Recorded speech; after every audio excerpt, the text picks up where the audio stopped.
And we want to continue our team coverage on this incident with Channel 2 News' Jacob Rascon, who is live in New York City. Jacob, what can you tell us from your vantage point?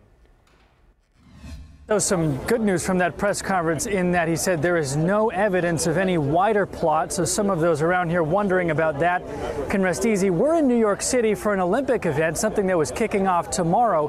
And of course, we rushed to the scene. And as we did, we saw many parents, many families with their children out trick-or-treating, many of them looking stunned. This happened at a time around 3:30 when children were getting out of school. And we know that there were a lot of people in the area at that time. And you heard the press conference there.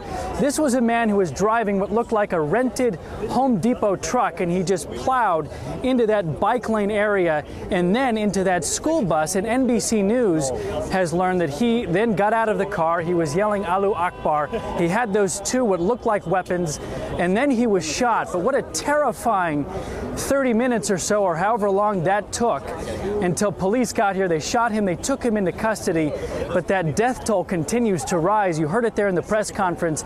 Instead of 6, we're now looking at 8 people who have died as a result of this. Let us show you where we are and what we can show you. The van here is just pulled up, so we're not able to see the scene, but it's just beyond that van, and they're here blocking the area. As recently as several minutes ago, we saw other police vehicles driving by as we were coming in our taxi. We saw unmarked and marked New York City police officers driving by. We saw moments ago ambulances rushing out. This is still an active scene, though less active, of course, than when it happened right after that.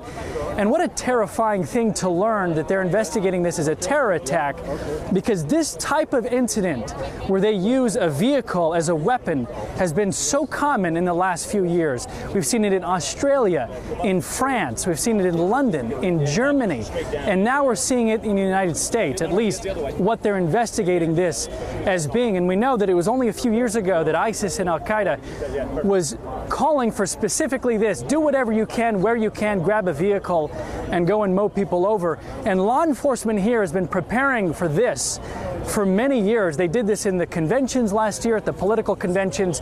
They put up extra barricades. They put up big dump trucks. You're seeing this at a lot of events now, just to prevent against this specific type of attack.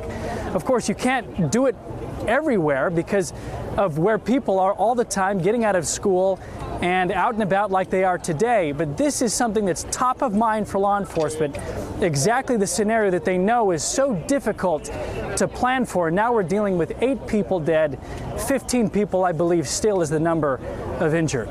Sarah, back to you.